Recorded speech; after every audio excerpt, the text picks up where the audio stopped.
Om Namo Narayana. Welcome back to Brihadaranyaka Upanishad. Today we are starting section 3, and we're going to do parts 1 and 2, or part 3, section 1 and 2, whichever way you want to say it. I never really remember what I said in the last video, which I should say was like 6 or 7 months ago, because this video is being done out of order. When I went to rearrange all the videos and edit them, I realized one of them wasn't complete, and the whole ending had not been transferred from my camera. So here I am going back and re-recording that section, or part, whatever it was, in the video yesterday. Section 3, Part 1. Janaka, Emperor of Videha, performed a sacrifice in which gifts were freely distributed. Vedic scholars from Kuru and Panchala were assembled there. Emperor Janaka had a desire to know which is the most erudite of these Vedic scholars.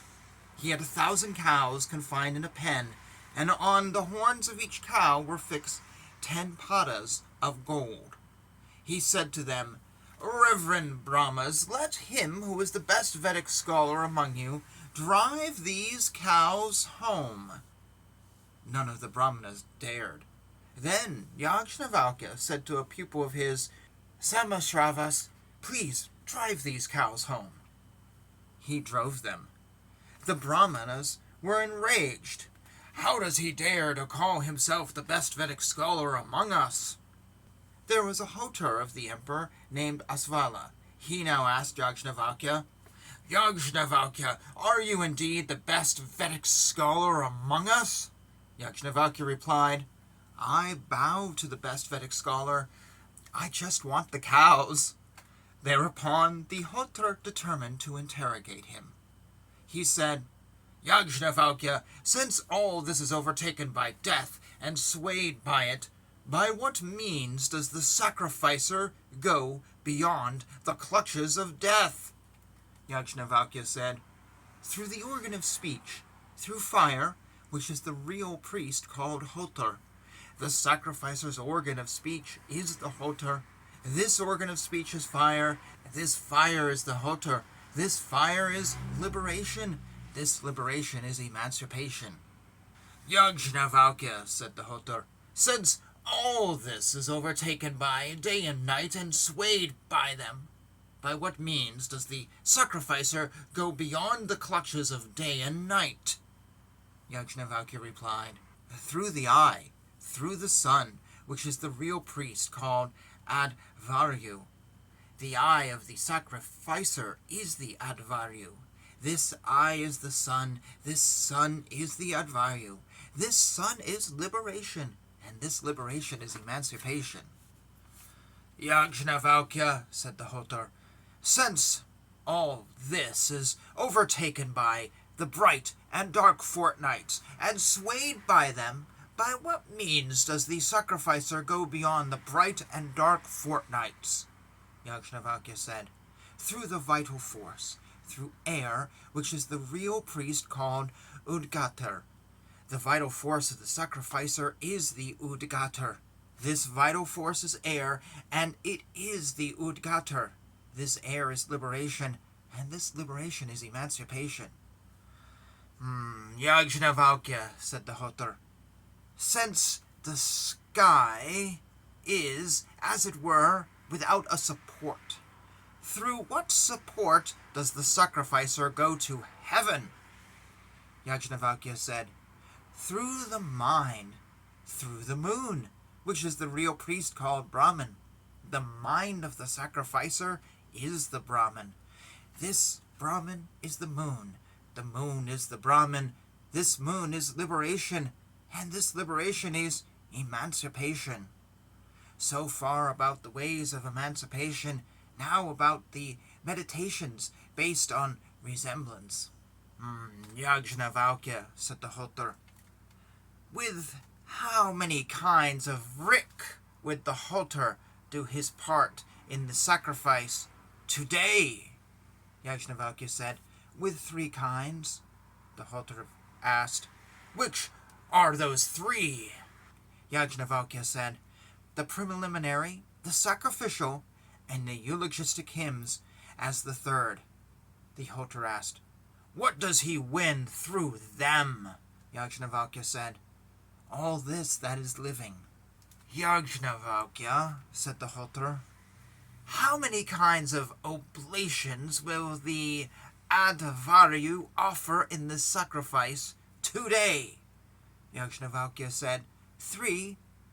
The Hoter asked, "Which are those 3? Yajnavalkya replied, "Those that blaze up on being offered, those that make a great noise when offered, and those that sink on being offered." The Hoter asked, "What does he win through them?" Yajnavalkya replied, "Through those that blaze up on being offered, he wins the world of the gods, for this world shines, as it were. Through those that make a great noise when offered, he wins the world of the Manes, for this world is full of uproar. And through those that sink on being offered, he wins the human world, for this world is lower." "Yajnavalkya," said the Hoter, "through how many gods does this Brahmin from the right protect the sacrifice today?" Yajnavalkya replied, "Through one." The Hoter asked, "Which one is that?" Yajnavalkya said, "The mind. The mind is indeed infinite, and infinite are the Visvadevas. Through this meditation he wins an infinite world." "Yajnavalkya," said the Hoter, "how many classes of hymns of the Ugata chant in the sacrifice today?" Yajnavalkya said, 3 classes. The Hoter asked, "Which are those 3? Yajnavalkya said, "The preliminary, the sacrificial, and the eulogistic hymns as the third." The Hoter asked, "Which are those that have reference to the body?"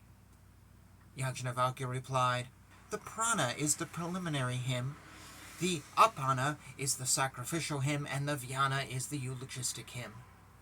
The Hoter asked, "What does he win through them?" Yajnavalkya replied, "Through the preliminary hymns he wins the earth, through the sacrificial hymns he wins the sky, and through the eulogistic hymns he wins heaven." Thereupon the Hoter Asvaya kept silent. Thus ends that section. Section 2.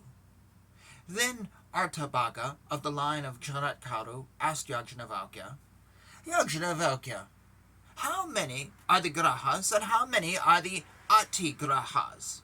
Yajnavalkya said, "There are 8 grahas and 8 atigrahas." Then he was asked, "Which are those 8 grahas and 8 atigrahas?" Yajnavalkya replied, "The prana indeed is the graha. It is controlled by the atigraha. The odor, for one smells odors through the apana. The prana, the nose, indeed is the graha. It is controlled by the atigraha, odor, for one smells odors through the nose. The organ of speech, indeed, is the graha. It is controlled by the atigraha, name, for one utters names through the organ of speech. The tongue, indeed, is the graha. It is controlled by the atigraha, taste, for one knows taste through the tongue. The eye, indeed, is the graha. It is controlled by the atigraha, color, for one sees colors through the eye. The ear, indeed, is the graha. It is controlled by the atigraha, sound, for one hears sound through the ear. The mind, indeed, is the graha. It is controlled by the atigraha, desire, for one wishes desires through the mind. The hands, indeed, are the graha. It is controlled by the atigraha, work, for one does work through the hands. The skin, indeed, is the graha. It is controlled by the atigraha, touch, for one feels touch through the skin. These are the 8 grahas and the 8 atigrahas. Yajnavalkya, the question was asked, since all this is the food of death, who is that god whose food is death? Yajnavalkya replied, fire is death. It is the food of water. One who knows thus conquers further death. Yajnavalkya, it was asked, when the liberated man dies, do his organs go up from him, or do they not? Yajnavalkya replied, no, they merge in him only. The body swells, is inflated, and in that state lies dead. Yajnavalkya, he was asked, when this man dies, what is it that does not leave him? Yajnavalkya said, Name. The name indeed is infinite, and infinite are the Visvadevas. He who knows thus wins thereby a really infinite world. Yajnavalkya, the question was asked, when the vocal organ of a man who dies is merged in fire, the nose in air, the eye in the sun, the mind in the moon, the ear in the quarters, the body in the earth, the ether of the heart in the external ether, the hair on the body in herbs, that on the head in trees, and the blood and seed are deposited in water, where is then this man? Yajnavalkya said, Give me your hand, dear Artabhaga. We will decide this between ourselves. We cannot do it in a crowded place. They went out and talked it over. What they mentioned there was only work, and what they praised there was also work alone. Therefore, one indeed becomes good through good work, and evil through evil work. Thereupon, Artabhaga of the line of Ksharatkaru kept silent. And thus ends this part of the Brihadaranyaka Upanishad, which I have to confess, since I finished recording all these videos, I've seen mentioned by many other people. This might be a major Upanishad. If it isn't, it should be. I think I've probably said that before. It is certainly one of the best Upanishads you might ever read, and maybe one of the more enjoyable ones. I love this dialogue with Yajnavalkya. And the others where they're just sort of this pontificating some idea. I don't know, those could be really hard, but this was just so much fun.